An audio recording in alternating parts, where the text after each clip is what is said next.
What we're going to do is we're going to pull out this old refrigerator and install our new Isotherm. All right, got the old door off. So I'm thinking behind here is going to be nothing but that Bryan foam.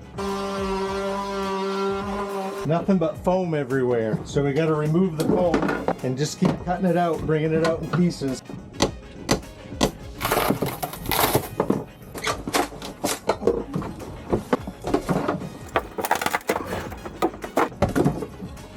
I got all of the liner out, now it's just removing all the foam in the roof.